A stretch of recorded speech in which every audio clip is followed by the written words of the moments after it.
Hello and welcome to episode 2 of our Sunbelt Hoops with Matt and Nate podcast. The countdown to Pensacola now just about 3 weeks away, Nate. We got a lot to cover this week. We're going to take a look at the big stories of the week. We're going to name our teams of the week. We're going to pick our 5 Sunbelt players of the week, which we form into a team. So it's kind of our pickup game of Sunbelt players, the best players of the week of February. Going to talk to Scott Cross, the head coach of the Troy Trojans and now the first place Troy Trojans. Going to look ahead to the biggest games of the week and also take a look at the tournament if it started today. So you ready to go? I'm ready to go. By the way, we spent big money for that name of the podcast. We spent a lot of money for promotion. Yes, we have focus groups and everything to figure out what's the best name for a podcast about Sunbelt hoops. Counting down the days to Pensacola, and we mortgaged our futures for this thing. Yes, we did. All right, so let's start with the big story of the week, and the big story of the week is the Sun Belt smashes the MAC in the second leg of the Sun Belt MAC Challenge. The Sun Belt team's winning 10 of the 12 games, and they end up winning the season series 15-9. But were you surprised at all that the Sun Belt had such extraordinary success this week in going 10-2?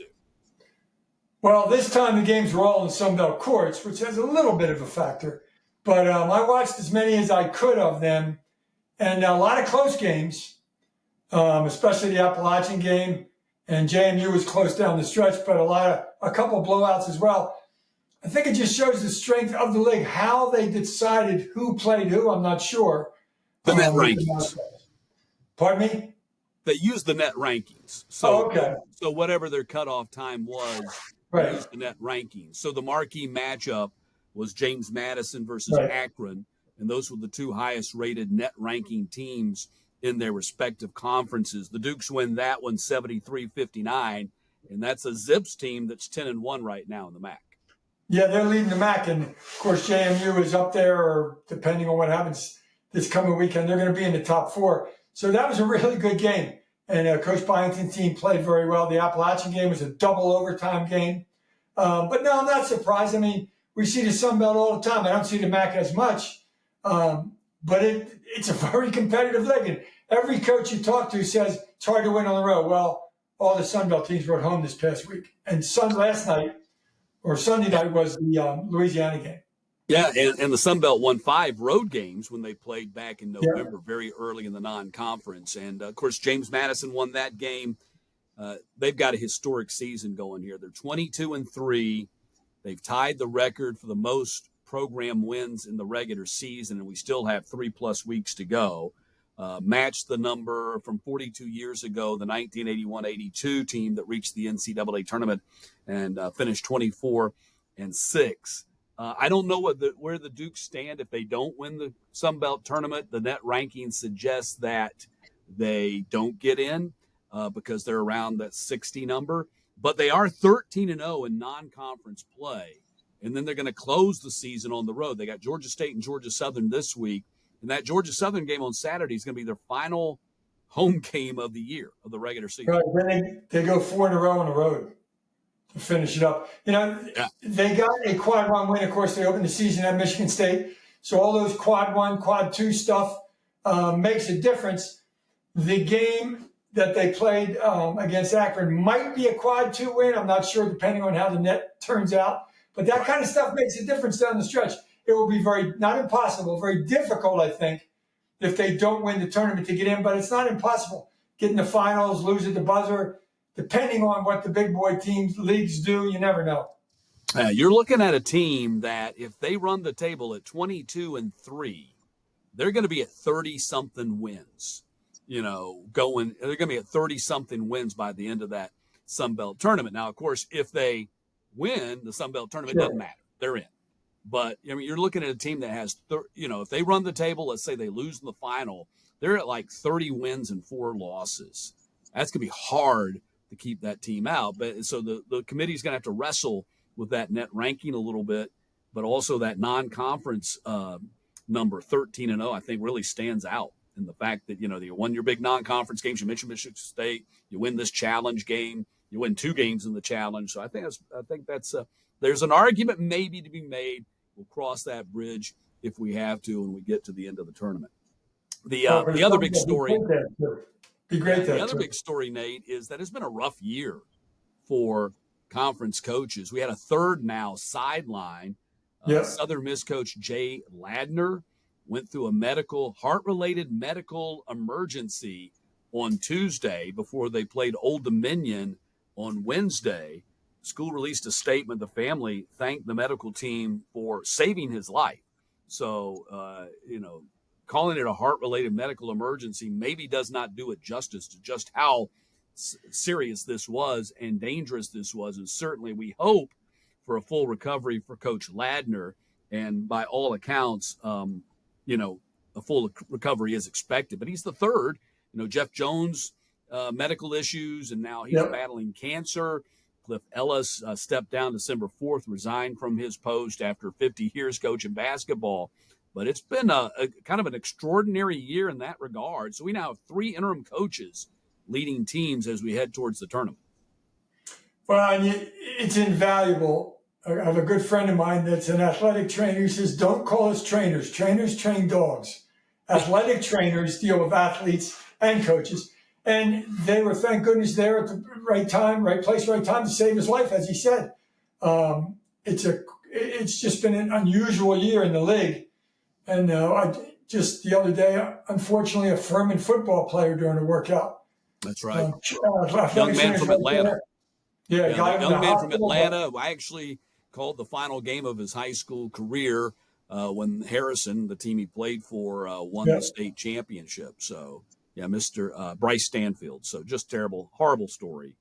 It's with athletic trainers being there, it helps. Unfortunately, they couldn't save him, but they saved Coach Ladner. So thank goodness they were there and at the workout. So Juan Cardona now leads this Southern Miss team on an interim basis. We wait to see whether Coach Ladner will be able to make it back at all this season, even for the tournament. How does this impact the Golden Eagles down the stretch, you think? They went 2-0 this past week without it. If you have never watched, I'm talking to people listening, of course you have. If you ever never watched the Southern Miss game, when Coach Ladner was there, Coach Cardona, I tell people that's the way I was when I was a coach. He is a defensive guy. He is down in his stance the entire game. He is working harder than most of the players on the floor, and he runs the show defensively. Now, I watched both of the games. He did a little bit of that, but now he's the boss. He can't do it completely. But he's the inspirational leader of that team defensively. And he's been there a long time with Coach Ladner, so obviously he knows what's going on. But they will not lose for lack of effort with Coach Cardona running the show. I hope Coach Ladner comes back, but I hope he doesn't come back if he's not 100% healthy to come back, and that's up to the doctors. But Coach Cardona's got him going defensively. Yeah, well said. You said it perfectly. I agree with everything that you just said there about Coach Cardona, Coach Ladner, and the Southern Miss program. So the other big story for the week was the Instant Classic. You kind of alluded to it already. The Instant Classic in the mountains. App State bounced back from their midweek loss to Texas State on Wednesday and beat 3-time reigning MAC champion Toledo 109-104 in overtime. So this game was so big on so many levels. Number one, App State is in danger of a 2-game losing streak right there. They've already been knocked out of the number 1 seed, at least for right now, by Troy. And we're going to be talking to Coach Cross coming up here shortly. And they're down 9 with 139 to go. I mean, they're staring at a 2-game losing streak with Marshall and Louisiana coming up this week. So it was really big that they were able to rally from 9 down and force overtime and win that game against Toledo. Of course, I was assistant coach up there with Coach Kremens many, many years ago, and I just got a phone call like 20 minutes ago from a former player who was maybe the best player we ever had there, Darryl Robinson, about something else, but he just wanted to talk to me. I said, you were at the game Saturday. He goes, it was unbelievable. He said, people say that arena might be too big for Appalachian, but it was packed to the rafters. He said, I was at the Auburn game as well earlier in the season. He said, and Coach Kremens was there. It was kind of an alumni thing. I couldn't get up there for former players and coaches. But he said it was an amazing atmosphere. Bobby Kremens loved every second of it. And I texted Coach Kearns after the game saying great win, great atmosphere. And he said exactly the same thing you just said. All he texted back was, thanks, Nate. Instant classic. And that's exactly what it was.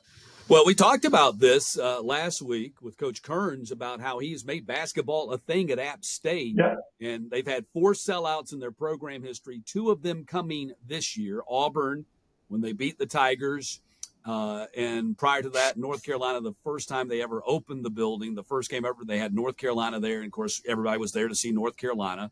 And then with Steph Curry, the phenomenon of Steph Curry was going on. They sold out again. Everybody wanted to see Steph Curry. This past year was Auburn, and while people were there to see App, they wanted to see Auburn. Here's a team, Final Four caliber team. But when they beat James Madison and had the sellout a couple of weeks ago, Coach Kearns admitted it had a different feel. It was the first time they sold out, and the people were there not to see the opponent, but were there to see the Mountaineers. And I don't know what – I didn't see the final attendance figures. I know it was a crazy environment, like you said. It's packed out. Certainly that helped the Mountaineers down the stretch. Miles Tate scored 5 of those 9 points in the rally in 40 seconds with a big 3-point play at the end to tie the game. Donovan Gregory had a huge game, 24 points, 10 of 11 shooting from the floor. And Justin Abson blocked 6 more shots and set the single-season school record. So all in all, just a huge day for App State as they keep pace with Troy going into this week. And, of course, that wasn't a conference game, but it keep pace with Troy going into this week for that number 1 seed. And I'm sure Dustin and all of his players are very appreciative. You know, in football, you always see the stats. They sell more than 100% of the stadium almost every home game. And now it's happening in basketball, too. So it's going on up in the mountains in Boone for sure. Tremendous fan base, no doubt about it. All right, we've reached that point in the show. We're going to do the teams of the week. So once again, we had 7 teams go 2-0 in the Sun Belt this week, and actually that's one more than the week before, and that was possible because we had this MAC Challenge going on. Troy, ULM, Southern Miss, Georgia State, South Alabama, James Madison, Texas State all go 2-0. 3 teams went 1-1: Louisiana, Arkansas State, and App State, and 4 teams were winless: Old Dominion and Georgia Southern 0-2, Marshall and Coastal, who were not part of the MAC Sun Belt Challenge, they went 0-1. So, Nate, who's your team of the week? Well, I'm glad I didn't do this first because I'm going to give it away about the Appalachian. But let's go with UL Monroe, and I love to say his name. I love to watch him play. Nika Metzkarishvili. I practiced that one all morning. Good for you. I just call him Nika. Wednesday, 28 points, a career high, 17 rebounds in a win over Coastal. And then Saturday, he goes for 20 points, 6 rebounds, 2 games, 2 wins, and he was 3 threes in each one of those games. He's about 6'8", he's a big forward, but he can stretch the floor, and he's a very, very good player. All right, so are you doing the players, or are you doing the overall team of the week here? You want the team of the week? No, that's all right. We'll flip it. We'll just right. We're calling it audible. We'll do our players, and then we'll do our whole team there. So, okay. So you got Nika for the team. We'll do the players. Yeah. So you got Nika to start, and I agree with you on Nika. He's on my team, and you know how nice it is for Coach Richard to have him back. Remember, he hurt himself, knee injury, early last season, missed most of last season. They went 2-0 this week. So Nika is on my Sun Belt 5 players of the week team. So Nika, we agree on that. So go to your next guy, and then I'll go. I got 3 forwards, 2 guards. Let's go for another forward. I did the same thing, but we're different. That was the only one that we agree on. Well, I'm sure you have one from this team. Maybe you don't. Texas State, Davion Sykes. Wednesday, 17-11. Saturday, 11-10. The last 4 games, they've won 4 in a row, Texas State. How we talked about last week, how their defense is getting better. And in those games, they're holding teams to 59 points. That's all about defense. So Davion Sykes is my second guy. Second double-double on Wednesday. Third double-double in 4 games on Saturday. Heck of a week for him. So my second guy will be Southern Miss 6'8" senior forward Victor Awuakor. He helped the Golden Eagles to 2 wins, finished the week 43 total points, 24 rebounds, 8 blocks, 4 steals, included 31 and 13. Career high 31 points, had 13 rebounds in their rout of Western Michigan on Saturday. So Who's your number 3 guy? Number 3, we're talking about the Troy Trojans. Miles Rigsby, the freshman. Wednesday, 19 and 8. He goes 8 and 9 from the free throw line. The team only shoots 40% for the game, but they find a way to win. That's hard to do. And then second game of the weekend, Saturday, he goes 22, 2 blocks, and now his team is on the second 6-game winning streak of the season. Yep. So they got it rolling a little bit. We're going to talk to Coach Cross a little bit, but they got it rolling down at Troy. I like Rigsby. Yeah, we'll be talking to Coach Cross in just a few minutes, so I'm sure Miles will be a topic of conversation. All right, my number 3 guy, once again, second straight week, App State 6'8" sophomore forward Justin Abson. And, you know, he had 15 total points. That doesn't wow you. 15 rebounds. That's really good. He had 9 blocks. He had 3 steals. He had 5 assists. He had 6 blocks in the epic overtime win that we were just talking about against Toledo. He sets the App State single-season blocks record, and we still got about a month worth of basketball left for this guy to go. So he's not only going to set the record, he's going to obliterate the record, and he's going to set a high mark for him to try to break next year as a junior. But he makes my team for a second week in a row. Yeah, he's only a sophomore. All right, I'll stay up in Boone for my first backcourt player. I love this kid. He's the winningest player ever at Appalachian State University. Donovan Gregory, Wednesday in a loss, they lose by 7 to Texas State. He has 12 points. Okay. Saturday, I'm watching the game. He has 24 points. He goes 10 of 11 from the field. And I'm listening to the App State announcers who know their team. And he gets fouled at the end of regulation. He misses both free throws. Chance to seal the game and win it. But in overtime, with 1:27 to go, they got the ball, and I'm thinking, nobody else is going to touch the ball but Donovan Gregory. I don't care what you're talking about with the freshman. He gets it. He drives down the middle. He scores, and he wins the basketball game. It puts him up 3, I believe, at the time. Winningest player ever at Appalachian State. He's a phenomenal talent. In crunch time, he has the ball in his hands. No doubt about it. All right, my next guy is Southern Miss 6'4" senior guard Austin Crowley, goes for 40 total points, 16 rebounds, 13 assists. Huge for the Golden Eagles, I thought, in a week where, you know, they needed some leadership. Losing Coach Ladner and and Austin steps forward, had a double-double, 30 points, 11 rebounds in the win against ODU. And that basically came 24 hours after Coach Ladner's medical emergency. So Austin makes my team this week. A good choice. All right, my last one, I'm going down to Atlanta, Georgia, and Georgia State. Tenari Lane. Wednesday, team high, 16 points. And I'm getting into the analytics of basketball. The highest plus-minus in the game of plus 15, which is pretty impressive. They win over Louisiana, down 9 at the half. Saturday, team high again, 17 points. He hits 5 threes against Miami of Ohio. So Tenari Lane got them going, kept them going, won 2 games for the basketball team. Final one for me is ULM 6-foot senior guard Tyreek Locour, 40 total points, 18 rebounds, 9 assists, 4 steals for the week, recorded his first career double-double with the Warhawks, 25 and 10 in the Warhawks win against Eastern Michigan. So that wraps up our Sunbelt Players Team of the Week, and we'll come back and hit the overall teams in just a few moments. Time now to bring in Troy head coach Scott Cross. Coach, thanks a lot for being with us. Congratulations as we sit here about 3 weeks, a little bit more than that, maybe away from the Sun Belt tournament. Your team is currently in the number 1 seed at 10-2. You're riding a 6-game winning streak again for the second time this year. You're 17-8 overall, 14-1 at home. Kind of what's your message to the team as we're now into February with the tournament now within your sights? Yeah, just to keep their blinders on. Coach Young on our staff showed them a secretariat video and, talked to them about how they put the horse blinders on. And that, the only game that matters right now is Arkansas State that we play on Thursday.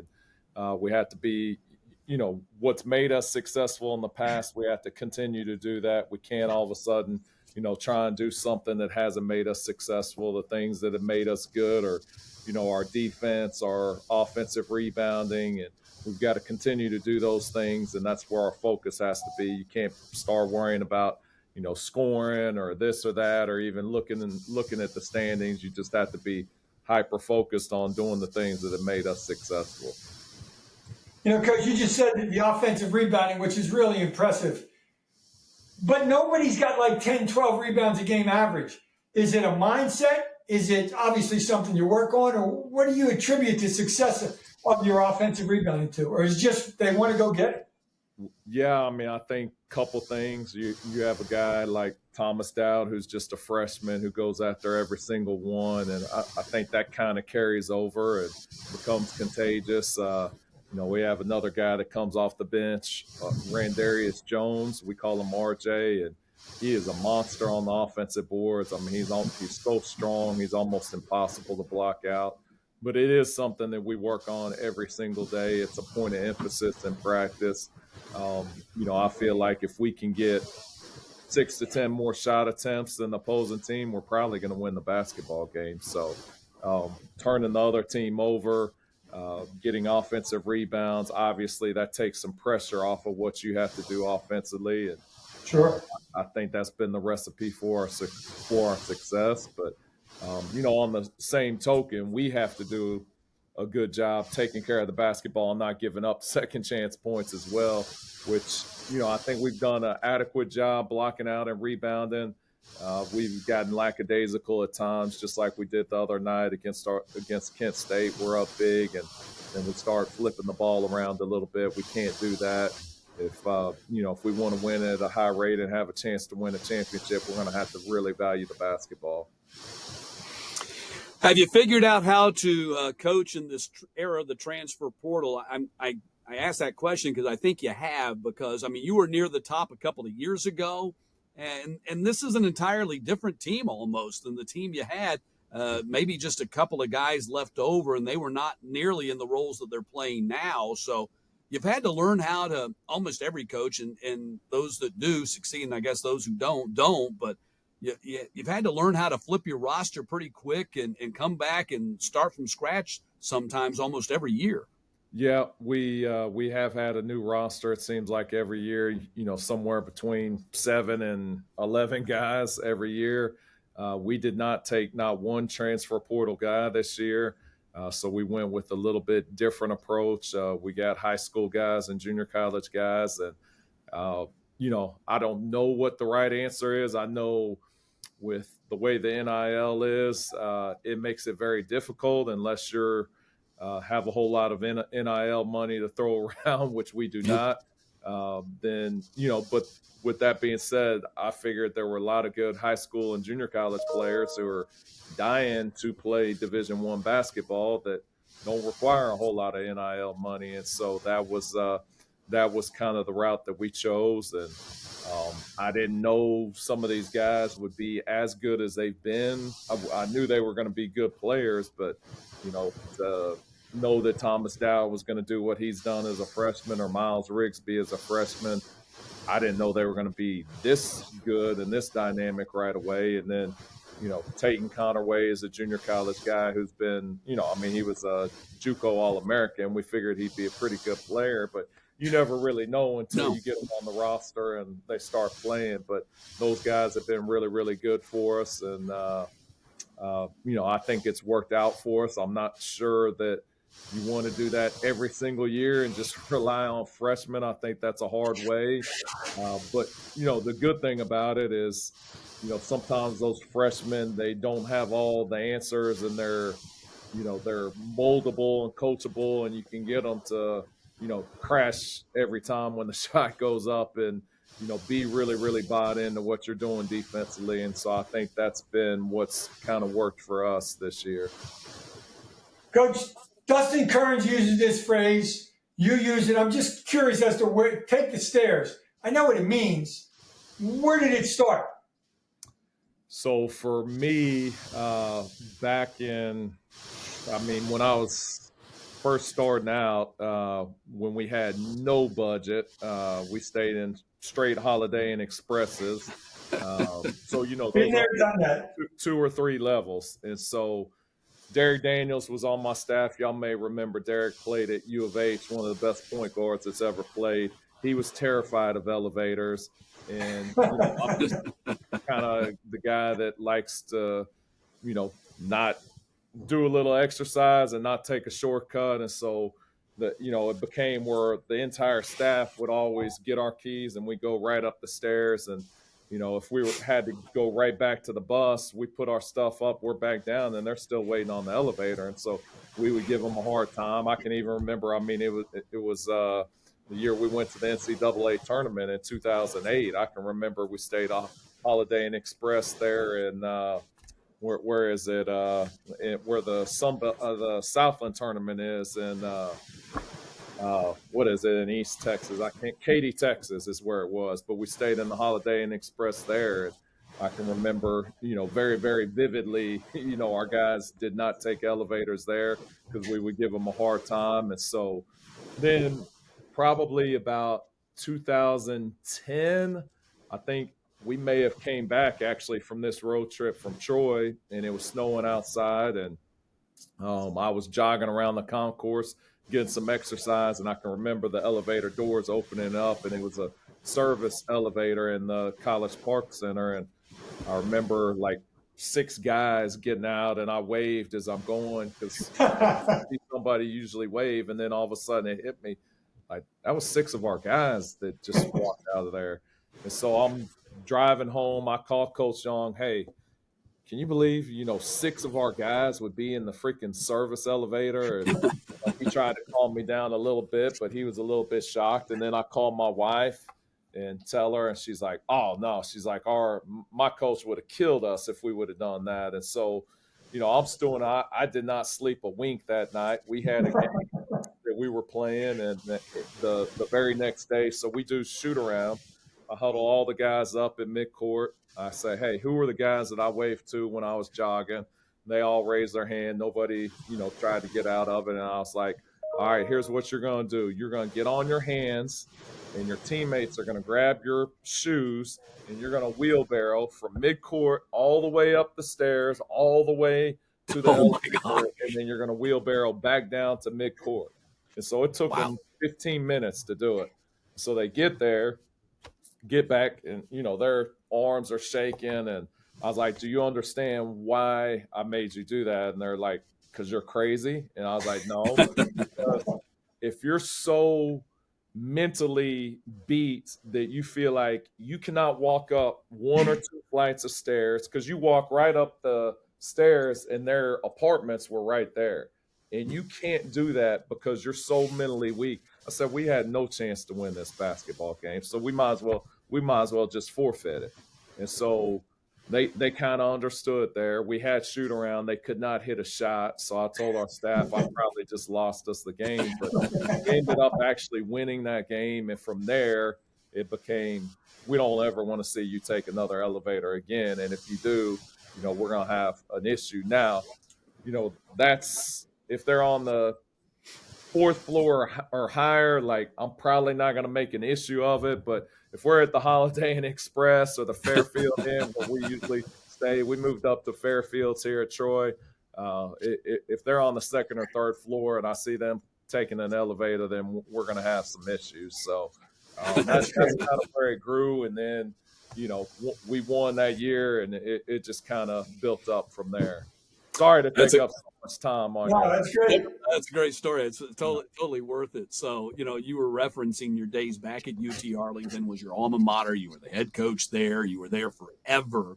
What has the Troy experience meant for you? I know a lot of people were shocked when the Mavericks let you go.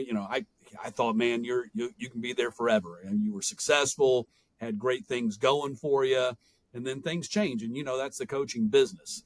But maybe a lot of people looked at it and thought, well, maybe Coach probably wasn't treated that fairly. You went TCU for a year, and then you came back, got into head coaching at Troy. What's Troy meant to you, and how did that whole experience impact you as far as a head coach?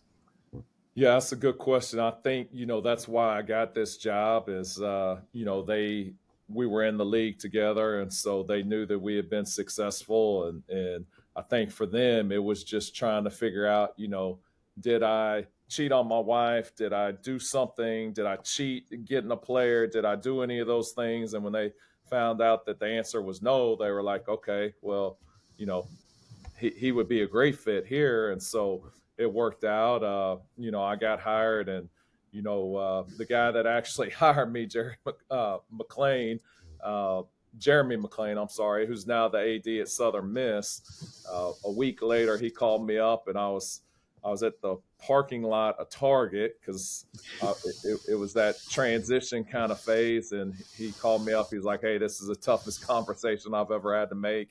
His alma mater was actually Southern Miss, and he said, my wife's, from here, and I'm hate that I'm having to do this, but he hired me, and he, took the job at Southern Miss. But fortunately for me, his right hand man, Brent Jones, was actually kind of in charge of the search.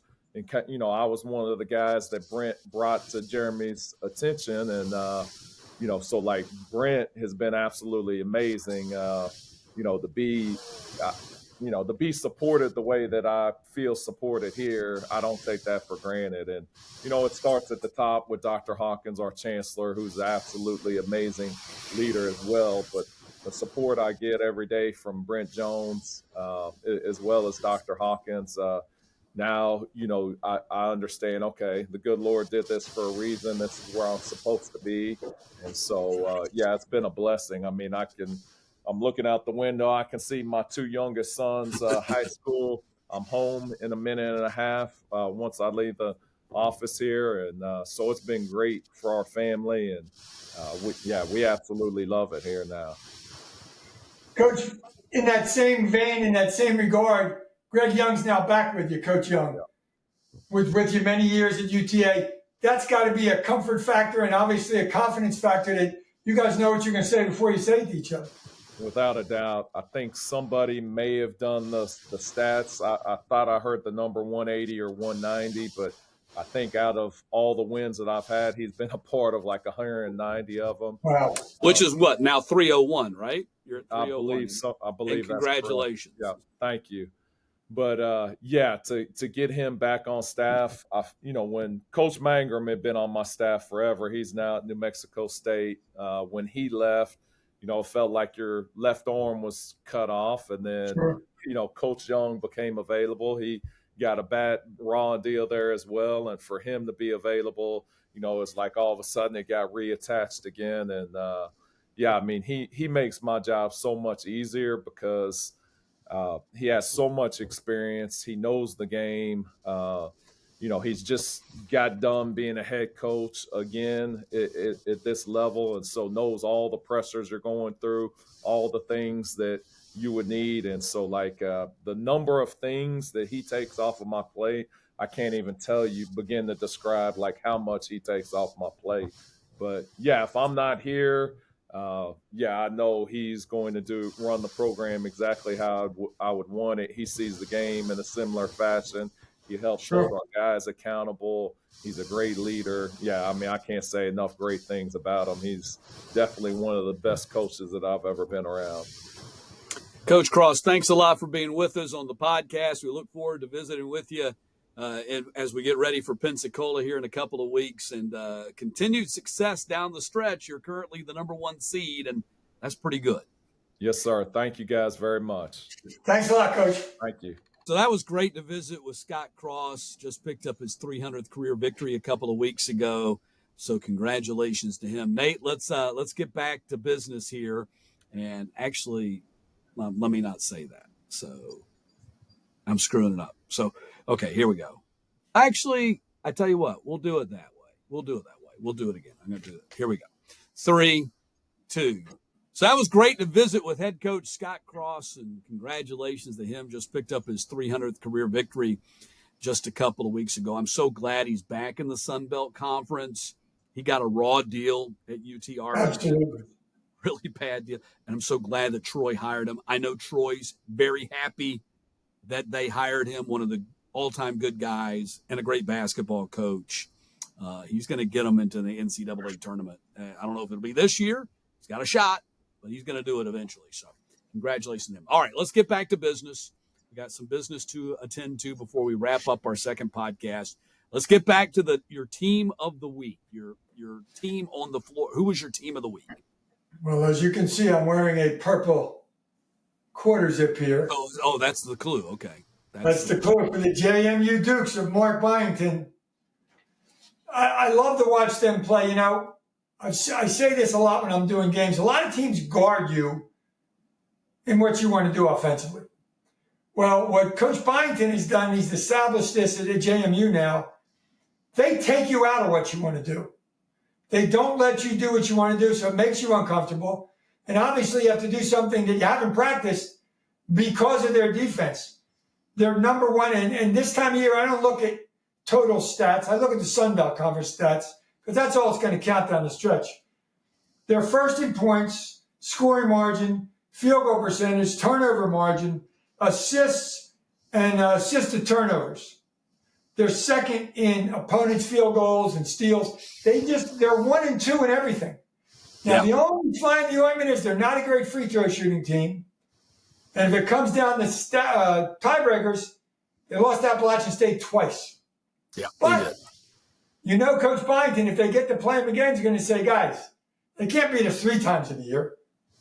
They beat us twice, they can't beat us 3 times. But they have a great home court advantage. They only have 2 more home games to play, though. Then they go on the road for the last 4. Yeah. But I love the way they're playing now. They're very confident, and they're dominating you defensively. And they did that in the MAC Sun Belt Challenge, and they've done it all year, except for the 2 games that they played against that.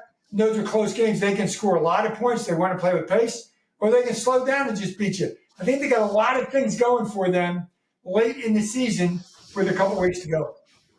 Yeah, I love Mark Byington, and I say this not because the James Madison job isn't a great job.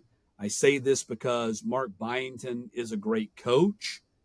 There's a chance, though, that he's going to have suitors at the end of the season. Oh, yeah. What he has done. We've known him since he was an assistant coach. Both of you and I have known him since he was an assistant coach at College of Charleston. Yeah. Had a shot to be the guy to succeed Bobby Crimmins when Bobby retired in midseason. He was the interim there. Didn't get the full-time job, but that set the table for him to go to Georgia Southern and have success, and now at James Madison and have success. And much like the James Madison football coach, this could be a springboard for him. And again, not because the Dukes, and not because I'm wishing it happens to the Dukes. I'm just saying Mark Byington is one of the up-and-coming young coaches, still young coach in this business. So we'll wait and see what happens with his team. But he's going to he might have some suitors before this thing's over. All right. That's the way it works in college basketball. I mean, it is what it is. It is the way it works. All right. So my team of the week is Texas State. Bobcats go 2-0 for the second consecutive week. They've now won 4 in a row. And Coach T.J. Johnson's team, has made the most of their 2-week homestand to climb back into relevancy in the Sun Belt Conference. They were 1-8. They're now 4-8 in the Sun Belt. And at least for the moment, they've climbed out of the bottom 4 in the standings, which we all know is huge. So you don't have to play that first day. And remember last year, Texas State went on a run all the way to the semifinals as the number 11 seed. So don't count Texas State out. I'm not saying they're going to win the tournament. Do not count them out yet as far as them being a factor in the tournament. They beat App State 63-56 on Wednesday when App was in the number 1 spot. Followed that with a 68-60 victory over Ball State. They're now 11-14 overall. And you mentioned it already. Davian Sykes has had double-doubles in 3 of his last 4 games. They're putting it together here at the right time. Okay, looking ahead to this week, Wednesday. Actually, they're going Thursday, Saturday this week. Who's your game of the week? Who's your game of the week?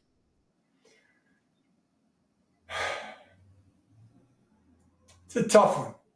I believe I want to see what Appalachian's going to do, if they're going to keep it going. Yeah.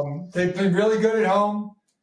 But if they can keep it going, we talked about you don't want to be in the bottom four. You definitely want to be in the top four, and they have an obviously good chance to do that. But they got to keep it going because I believe everybody's got 6 to go. And App State's got Louisiana on Saturday. Tough game. I mean, Coach Marlin's got Marshall on Thursday. So which one of those 2 games is your team of the week? Because I'm figuring that's where you're going with this. Your game of the week. The Louisiana game. Yeah. Not that Marshall's an easy game by any stretch, because Coach D'Antoni's guys can make buckets. And when you ask him what it's about, he said, it's a game of making baskets. He always says that. But Coach Marlin's coming in there with a team that's on a roll. Obviously, Appalachian's on a high. Can Coach Kearns keep them up there after the great emotional win in the MAC game, and get the people back? Like you said, they're coming to watch them play, not the opponent. But Louisiana's really good. Yeah, they are. And Louisiana had a long winning streak. I think theirs was 7, and they got stopped by Georgia State at home last week. And App, of course, had the long winning streak. Theirs was 8. They got stopped on the road at Texas State. So neither one of these teams still have that long winning streak in tow, but no doubt it's still a hellacious game. So I've got a couple of options here. I'll be quick with mine. The Marshall at App State is big because if App doesn't beat Marshall, the Louisiana game's still big either way. It's even bigger maybe for App if they lose to Marshall. But Marshall, it's big for Marshall too, because Marshall's still got a shot to get into the top 4. They really need to win at App on Thursday to be able to do that. So I'm going with that one. They have 5 losses, 2 of them to Old Dominion. And then I'm talking about Marshall here. And then, out of their 5 losses, 3 of them came in a 7-day span. At home against South Alabama, and then on the road at ODU and James Madison. So it's hard to get a pulse on this Marshall team. They've been erratic in short spurts, but they've been really good most of the time. And they're still Marshall, and it's still Coach D'Antoni. So I think that might be my choice since you went with the Louisiana at App game. My other one's on the opposite end of the spectrum here. The Texas State at South Alabama game on Thursday is big because right now Texas State's in the 10 spot. And if you win that game, that means you sweep the season series with the South Alabama team that's currently in the 12 spot. So that almost guarantees that, guarantees that if you get in a tiebreaker with them, you're going to have the better seed and keep you out of the bottom 4. So that's a little bit of the way I'm going to go with that one. A battle at the tie for positioning in the top 4, battle at the bottom to stay out of the bottom 4 as far as my game of the week. All right, going to wrap the show up by just taking a quick look at, if the tournament started today, this is what it looks like. So on our first day, Nate, on Tuesday, March 5th, in our bottom 4 seeds, we've got South Alabama versus Coastal in the 12-13 game. We've got ULM and ODU in the 11-14 game. Well, Coach Richard's getting a little role. ODU has obviously lost Coach Jones. They lost Michon Alette, but he's suspended. He's not hurt. Yep. Whether he comes back or not, we don't know. If he comes back, he can score the basketball. He is really good. And then Richie Riley's guys, they've been up and down. The Chanticleers have a great postman in John Ogiaco and a really good freshman in Meyer, but the other 3 haven't been big contributors. But if you're going to get on a roll, you might as well do it in February. And the one thing maybe you talk about guaranteed top 4, guaranteed not in the bottom 4, I can pretty much guarantee that these things are going to be jumbled up from week to week because we only got a couple weeks to go. But if you're going to play good, you might as well do it in February because it leads you to Pensacola. On our Thursday, of course, we'll be off on Wednesday. The women will be playing on Wednesday. On Thursday, the matchup right now will be the 8 and 9 seed game, Georgia Southern, Georgia State. Probably the marquee game of the day because you got a big rivalry right there. Marshall's the 5 seed. They await the winner of the South Alabama Coastal game. Southern Miss would be the 6 seed. They await the winner of the ULM ODU game. And then the nightcap game would be Arkansas State and Texas State. That would be the second round of the tournament. Yeah, and if you don't understand the Sun Belt Conference, people, top 4, you don't play the first 2 days. You're not going to play until Saturday. Saturday, yeah, which is rust or rest. Trust me, every coach will take the rest because you don't have to rust last year. Remember, What Southern Miss and Marshall, both top 4 Sure. seeds, got beat in the quarterfinals last year. And they'll remind their teams of that if they don't have to play the first 2 days. But that's always a flip a coin to see who's going to win it, because it's the middle of the pack. It's not the bottom 4, it's not the top 4, and they're in the middle of the pack for a reason, because they're in the middle of the pack. So they're always good games, they're always competitive games. There's really no favorite in any of them. I would agree on that statement. And then on Saturday, the top 4 seeds join for the quarterfinals, meaning the top 4 seeds, you got to win 3 to win the tournament. The number 1 seed right now would be Troy. The number 2 seed right now would be App State. The number 3 seed would be James Madison. And the number 4 seed would be Louisiana. And Nate, as they like to say, subject to change. Subject to a lot of change. The teams that might be dangerous, Marshall, because they love to shoot threes, but so does Arkansas State and so does Georgia Southern. Both of those coaches, first-year coaches, former Alabama assistants. They're into the threes better than the 2, and they shoot a ton of them. So, in fact, I got Arkansas State coming up this week, but they love the 3 ball. So you get hot. Appalachian did it a couple years ago when they went down there. You get hot in that tournament making threes, the game becomes very easy. So we'll see what happens. It's going to be a great tournament, but we got a ways to go in the regular season before we get there. Yes, we do. So, folks, go to the tournament. It's in Pensacola. It's going to be nice weather. You know it. You're going to be at the beach. You got some days built into the off days built into the tournament, unless you're going to watch the men and the women, which, hey, we invite you to do. But if you're just there to watch the men or just there to watch the women, you get some built-in games to the tournament. And you can go to Ticketmaster. You can go to your individual school sites to get your tickets. You can also go through Ticketmaster to get tickets at the Pensacola Base Center. And if you just can't get there, Nate and I will be there. We'll have the men's coverage. Noah Frary will be the play-by-play guy, and he'll have the women's basketball side of things in that bracket. And we'll have all those games on ESPN Plus leading up to the championship game, which will be on ESPN or ESPN2, one or the other, that final night. So, Nate, that's going to put a wrap on episode 2 of the Sunbelt Hoops podcast with Nate and Matt. Countdown to Pensacola. Can't wait to see what we got to talk about next week on episode 3. Yep. Thanks, and everybody take a watch. You might learn something. You might enjoy yourselves.